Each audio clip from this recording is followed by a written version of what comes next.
Evening with a Legend is a series of presentations exclusive to legends of the famous 24 Hours of Le Mans, giving us an opportunity to bring a piece of Le Mans to you. By sharing stories and highlights of the big event, you get a chance to become part of the legend of Le Mans with guests from different eras of over 100 years of racing.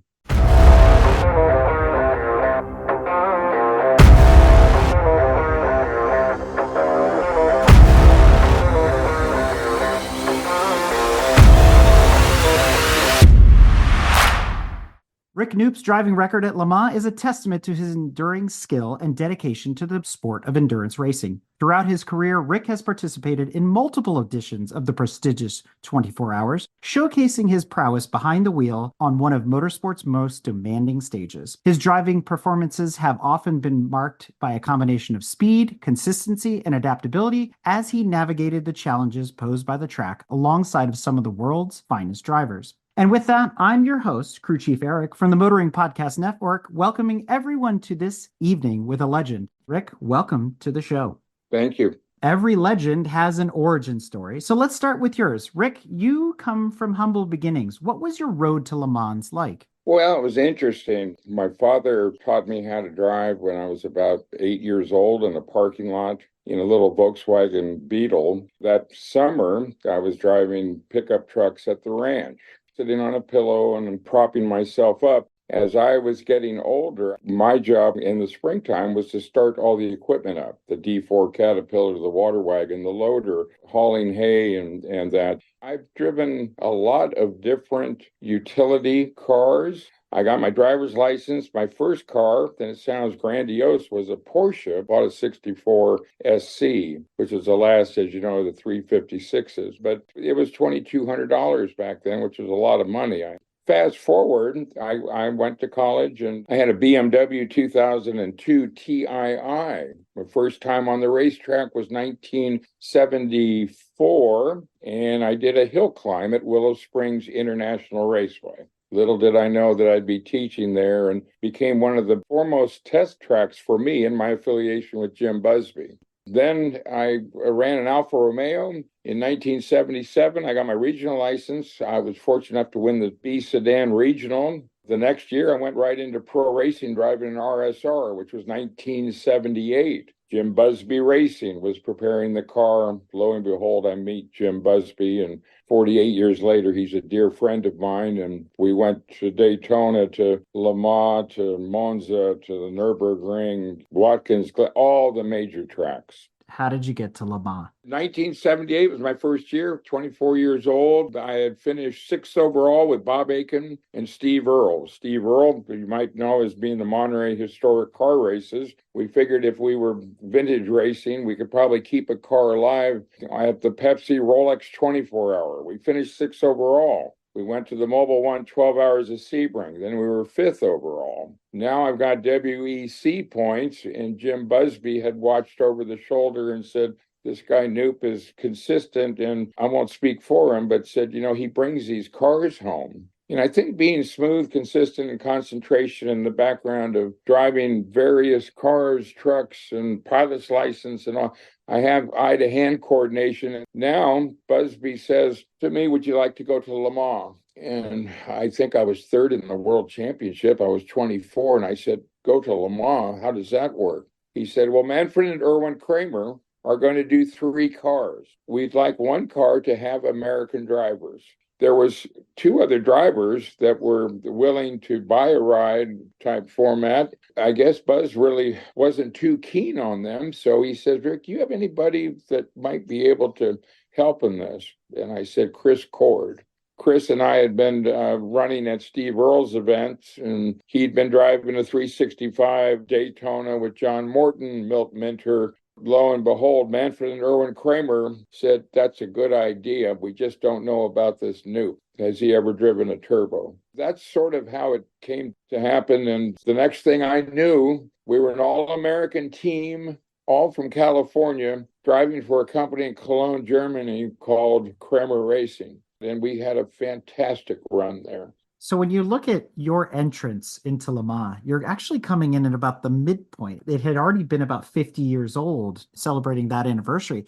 Was that your first European race? And if so, what was it like when you got there? How did it compare to racing in the United States? What kind of emotions were you going through turning your first qualifying laps at Le Mans? Well, I'd been to Europe a couple of times. My mother was nice enough to get us a little bit of on a sightseeing, but first time, you're very correct, was racing. In my wildest dreams, the 917s, the John Wyer cars, the Porsches, the GT40s, I was a big fan of. Really had a lot of respect. I knew I'd really have to ante up to my game. I had to have the integrity, had to earn the trust to be responsible. And we went out there and I had a lot on my shoulders. I guess you could say it's a natural ability I was born with, and that is to swing a backhoe correctly and to load and unload and eye to hand. And when I was asked to get into the car for the first time, and Eric, as you know, this is pre-chicane. So the Mulsanne is approximately just a little short of 4 miles.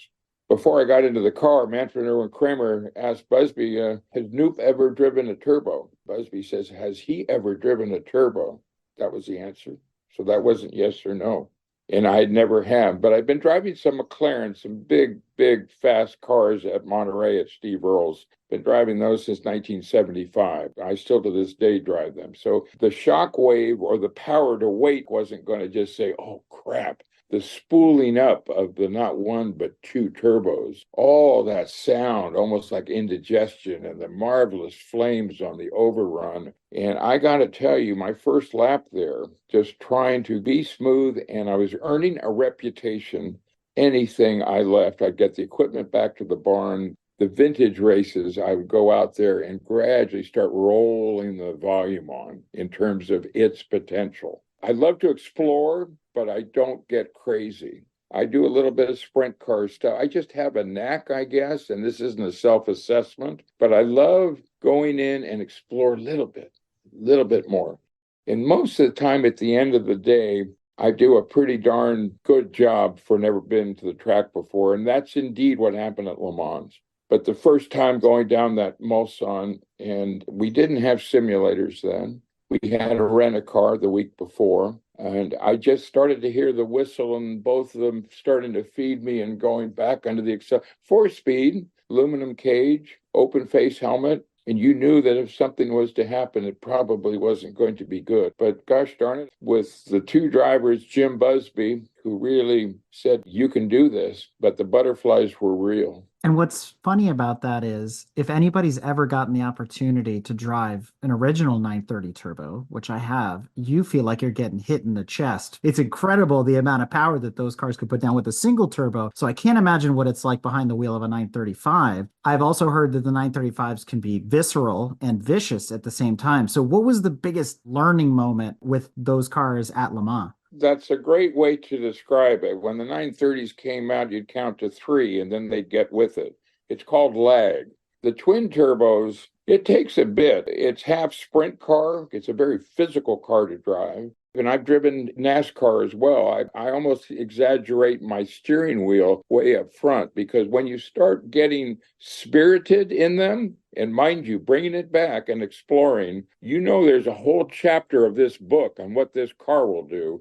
But you better learn to dance with not only integrity, don't put it through the fence, you'll lose all your momentum. So I explored very carefully, and then we started to rotate it, but you got to be careful, tire management. This is a track with a 4-mile straightaway. And my God, I came into the pits after the first session. My father said I looked up to him because he was standing up and my eyes were the size of a plate. And he said, Rick, let's go for a walk. It's the most amazing feeling. I knew I could do it, but I had no idea. The reflective signs saying where the track, where the kink is, they had a way of illuminating a track that I had not seen at Daytona. But mind you, I'd only been to Daytona for the first time. I went to Sebring for the first time. Now, baby, we're at Le Mans. Even in 1978, they had a way of really guiding you through that Black Forest. Because as you know, a small part of Le Mans is actually a racetrack. You're flying through a countryside. No, you try not to fly, but you know what I'm saying. You're just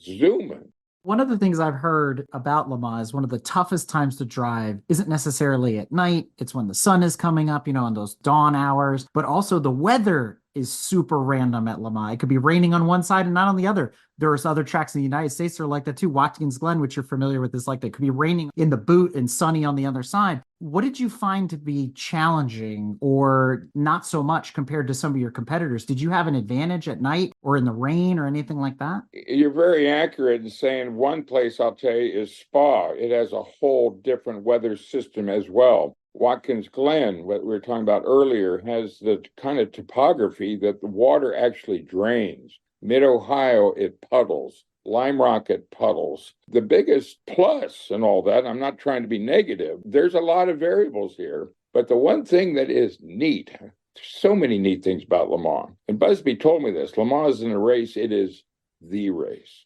And boy, if that doesn't get you before you go out, and you know you've got a world audience, but what I'm getting at is the one plus is that the nighttime, as you know, is shorter. It gets dark at about 11, because that place at nighttime, when you're a freshman like I was, and I saw some things that weren't too pretty there in terms of cars getting air.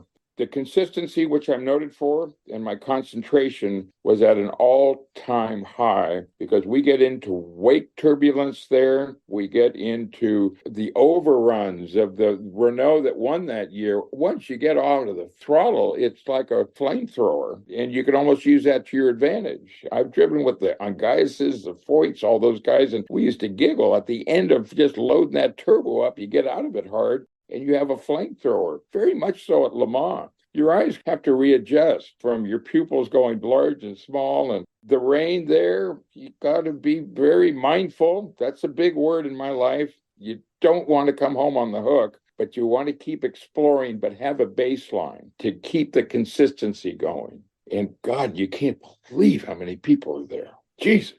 I mean, they're everywhere. They're camping the Peugeot Club, the Maserati, the Fiat Topolinos. I mean, it is just a complete Woodstock with cars going over 200 miles an hour. I mean, it's something else. So let's switch gears and talk a little bit about competition.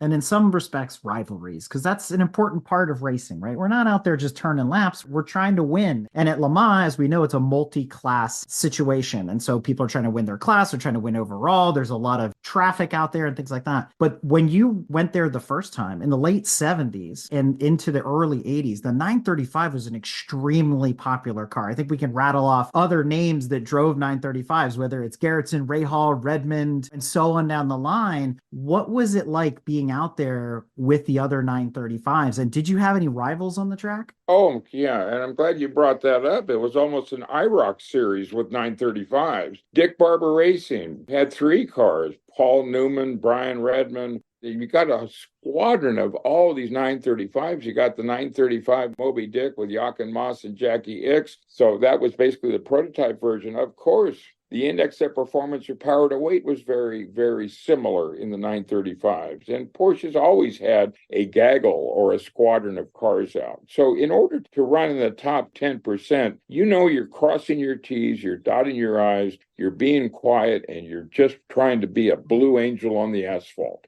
You have to keep your formation with military discipline. You have to keep your smoothness like your water skiing. And you just are very aware. Now, Judy Stropus, before we had transponders, I was always so honored that I was on teams that Judy was on, because she came from where? Roger Penske and Mark Donohue.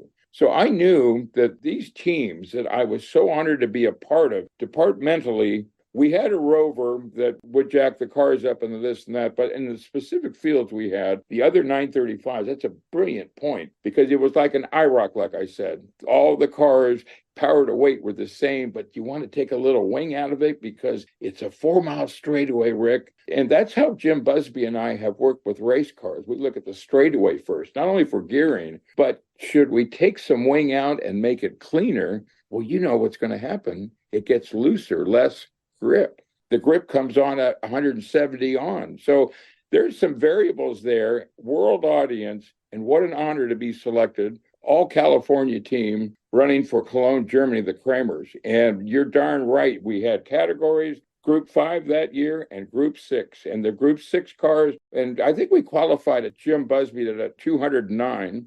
Okay, so we ran some boost up. I'm going to give you an accurate number. I'd say we were going 193 to 195, not one lap, every lap. And we get into vibrating the steering wheel and holy cow. And then you look in the rearview mirror and you see boom, boom, the blinking of the lights, and it's a 936 going by. And you look at it going by, and it's a crown road, and you say, I wonder if my body work is it was like a piece of binder paper. Not dangerous, mind you, and not like an accordion, but it has some wiggle room in it. And you're going, man, God, this isn't doing solo one in a parking lot. We're doing the real deal here.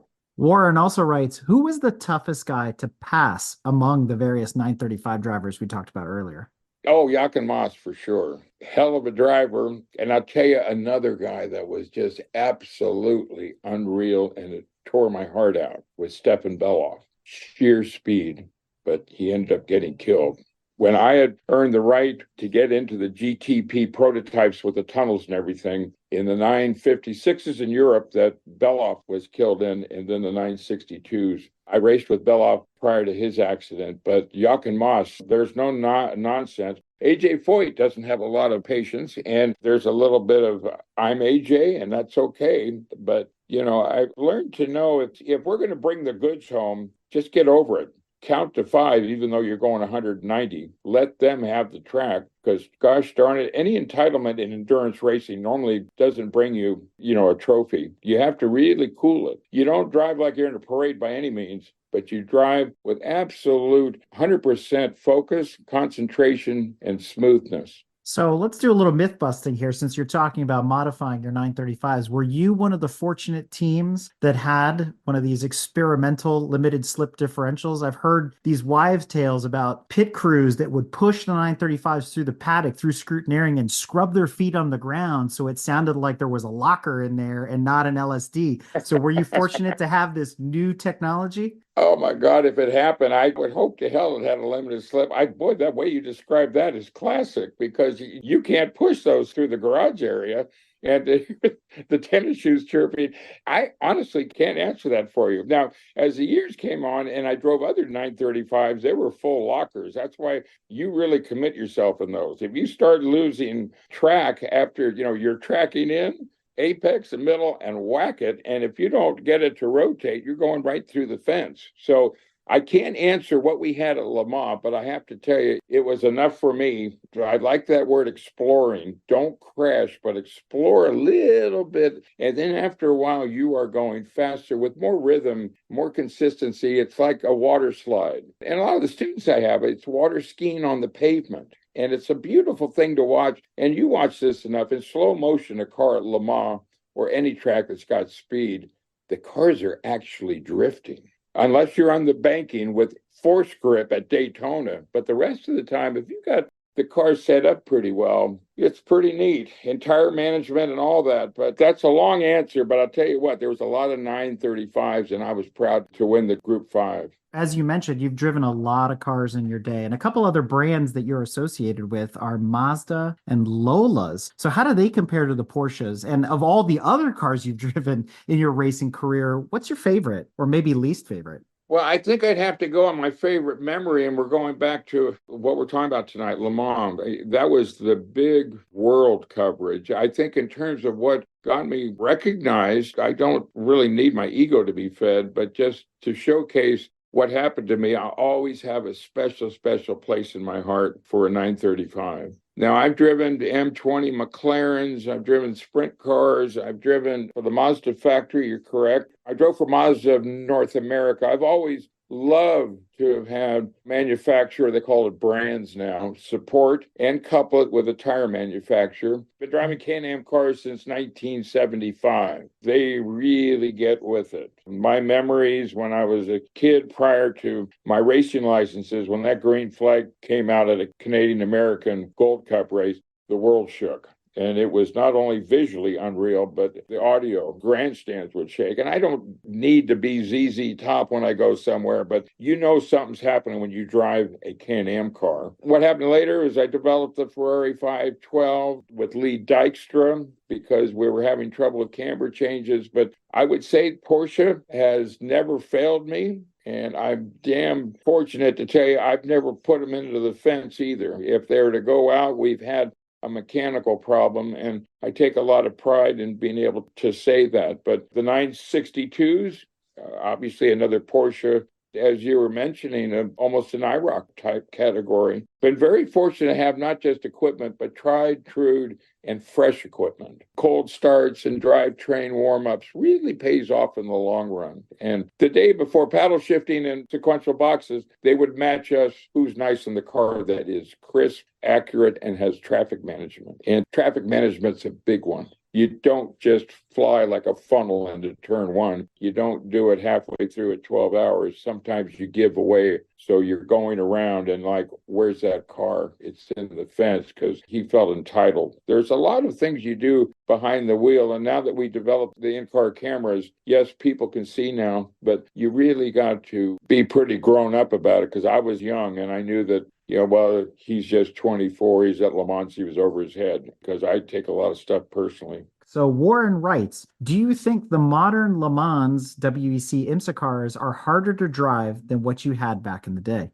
No, you have both hands on the steering wheel all the time. You don't have to take one hand off to shift. I believe the accuracy of downforce or ground effects, the ability to concentrate totally on a car that is more durable, matching the revs and all that is all done for you. I've been in both worlds, not the newer ones. But to answer your question, no, the cars that I was driving were much more physical and much more demanding on having drivers matched correctly. If one guy isn't shifting correctly, your whole race is gone. So the short answer is the cars are easier to drive, the loads are heavier, but the seats are better and the Hans is better. It's kind of a multi-edged sword, but I would say for driver, the accuracy is promoted on the downforce, the grip, and the ability to keep your hands on the wheel. As you know, coaching high-performance drivers education and things like that, some of the modern hypercars are better than the race cars from 40 years ago, and they're on the street today. So there's a lot to be said about the evolution of technology as well.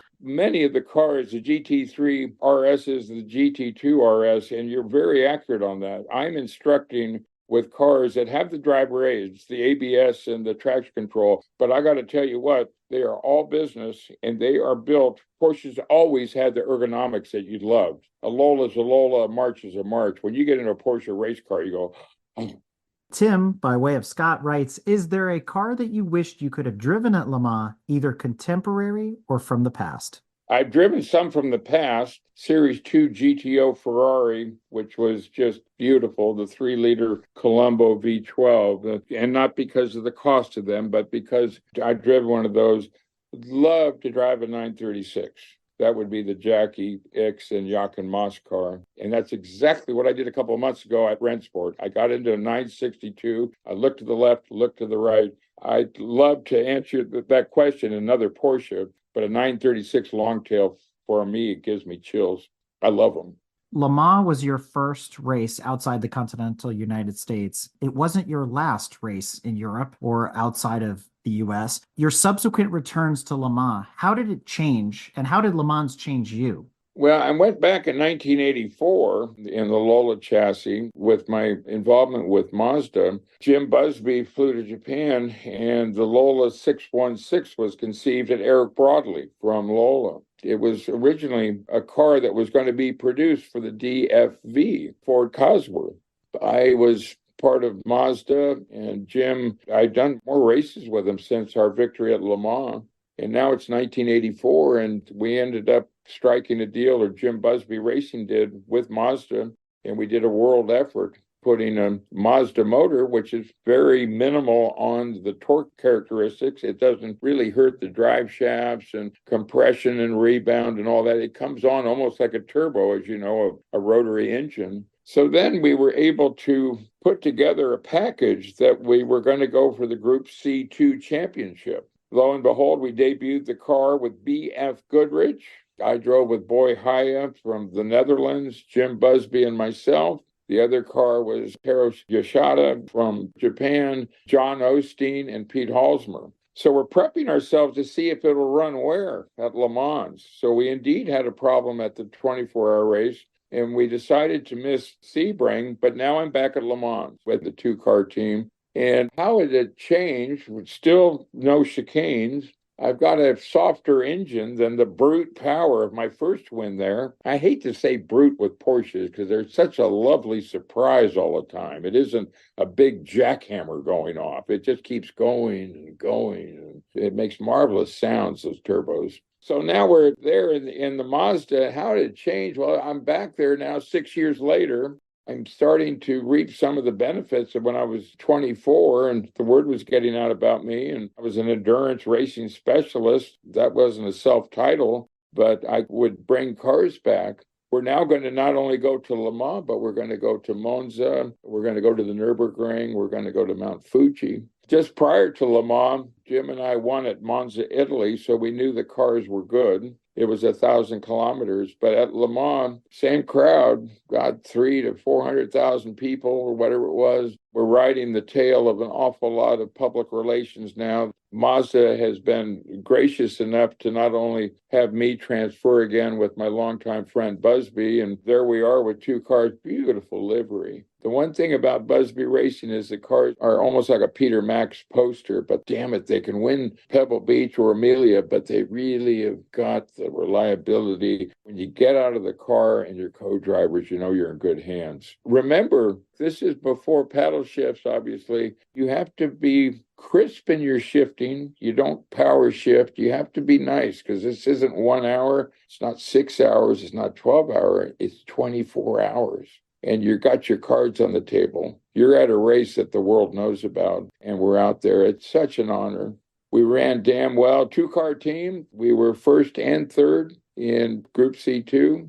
So what happened there? Lola was showcased. Mazda was extremely happy, and we were on a DOT-approved tire. To me, that's the best menu a guy could have, is to have a car manufacturer, and then you've got a tire manufacturer, so you can run the crest of the wave, if you will, of two global marketing and public relations. You can't miss at Le Mans, but you really take it seriously because you can get hurt there. In our final segment, I want to talk about the future of Le Mans. I want to talk about why more people should be interested in watching it, going to it, attending it, and continuing to spread motorsports enthusiasm. Looking back on all the years that you've been involved with the 24 hours, what's one of the most important takeaways from the race? And also, if someone were to walk up to you today and say, why should I go to or watch the 24? What would you say? It's such a spectacle. Yes, a race is going on, but it's its own infrastructure. It'll exceed anybody's expectations, and I'm not trying to bundle it up, but I could describe it as the Ferris wheel, the car clubs, the wicker baskets, the picnics, the tents, the complete rivalries. God, you know, Porsche against Ferrari, and the various gradients of classes, and the public relations people just oozing with releases every 10 minutes, every hour. You can feel a real energy there.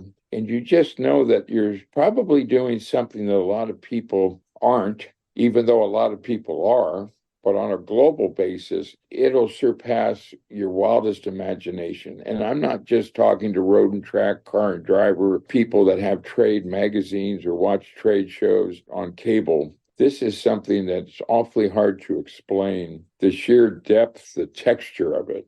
It's something else. And it's been a while, and I'm just so honored to be going back again with my wife and to represent the ACO USA. It's pretty emotional, I'd say, because it was a childhood dream to maybe go there as a spectator. And there's no entitlement in me. I got to tell you, we're all a gift in this world, but I just happen to have exceptional respect and responsibility in just building irrigation ditches and herding cattle. I like to autograph my work through my actions. I don't overprocess it, but I get into a whole different thing inside when you mention it, because to think that I had earned it or they gave me an opportunity, and my God, I just didn't know I would feel this way, even now. I'm a pretty versatile guy, but this is an emotional race, and gosh darn it, we did well.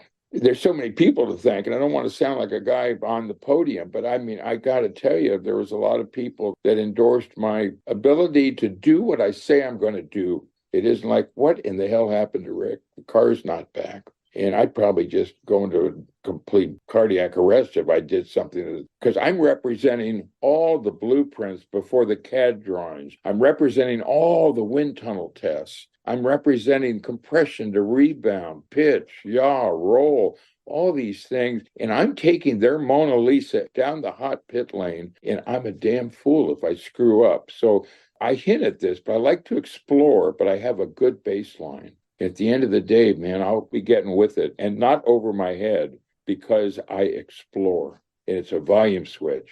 I just go at about number 6 of the car's potential. Hey, Rick, come on, we got to get with it. You wait. At the end of the day, I normally can figure stuff out. So as we mentioned earlier, you came in basically at the midpoint of Le Mans' story, at the 50-year mark, let's say right around there. In the last almost 50 years since then, you've seen a lot of change at Le Mans. What would you say is one of the best new things to have come about? Clearly the pit lane. The pit lane there, when I was there, what they have done at the start-finish complex is absolutely like Star Wars, because I got to tell you, there was no first gear 3200 cutout. We come in hot at the old Le Mans, and I've been there twice and I've podiumed twice, but gosh darn it, that pit lane there was the width of a golf cart path at a golf course. And if you want to see Pironi come in and the French, they won that year, 1978, damn it, the French are going to win this race. Damn if they didn't. But these Germans are going, no, the Germans are going to win the race. And you'd see Jochen Moss and Jackie X going about the same speed on the pit straight in the pits. And I got to tell you, it's like breaking down on the freeway and you're changing a tire and you're almost in the slow lane. It's not a nice place to be.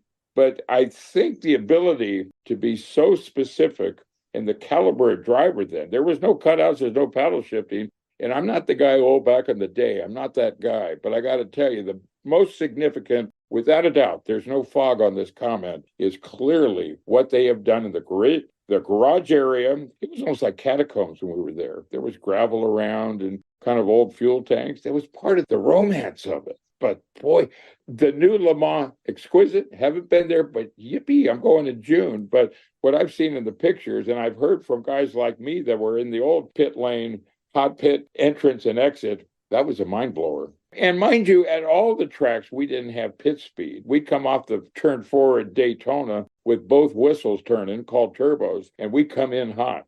Now they've got radar guns and everything else. But at Le Mans, different deal. I'm pretty accurate on this. It's the width of a golf cart, but you're not going 18 miles an hour. You're coming in at 140.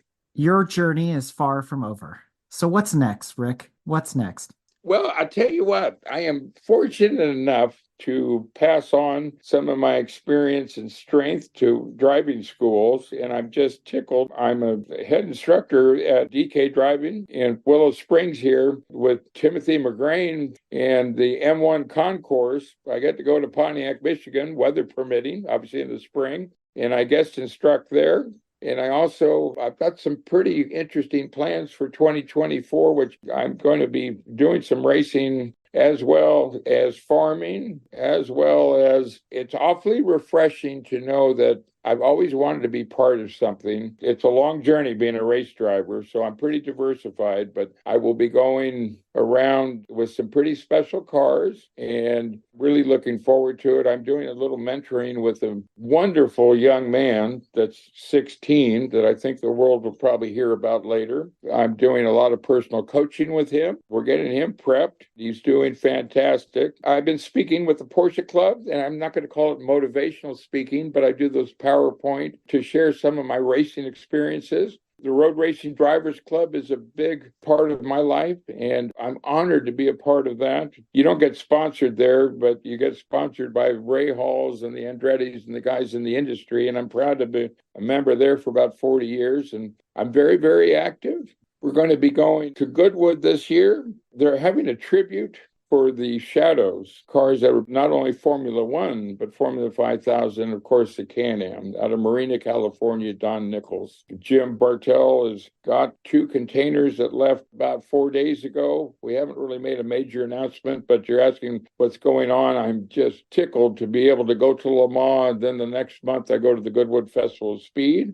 if this was a restaurant, I have a menu that's being developed that I'm being a bit careful in terms of saying too much now, but I really am honored to be asked and to be part of it. Some of these teams, it really makes my world go round and the people around me. It's a wonderful, I'm not going to say it's a reunion. I never really left. I've had an FIA license for 46 years, even though I'm not running for points, but I'm just awfully full of gratitude, Eric, full of gratitude.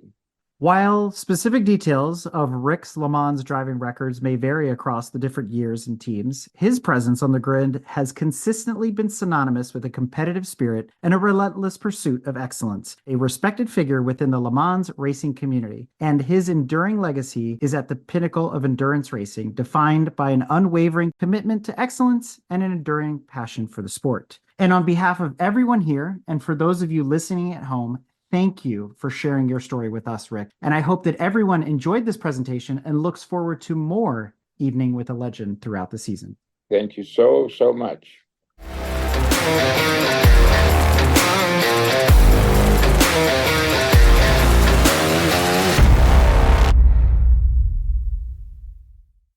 This episode has been brought to you by the Automobile Club of the West and the ACO USA.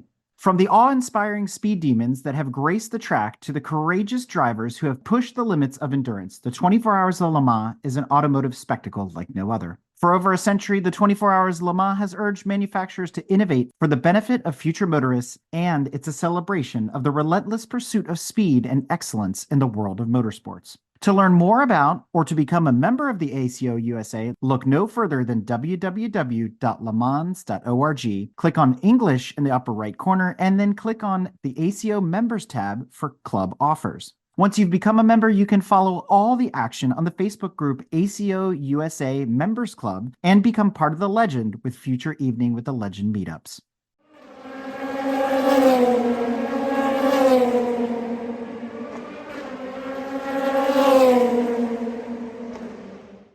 This episode has been brought to you by Grand Touring Motorsports as part of our Motoring Podcast Network. For more episodes like this, tune in each week for more exciting and educational content from organizations like the Exotic Car Marketplace, the Motoring Historian, Break Fix, and many others. If you'd like to support Grand Touring Motorsports and the Motoring Podcast Network, sign up for one of our many sponsorship tiers at www.patreon.com/GT Motorsports.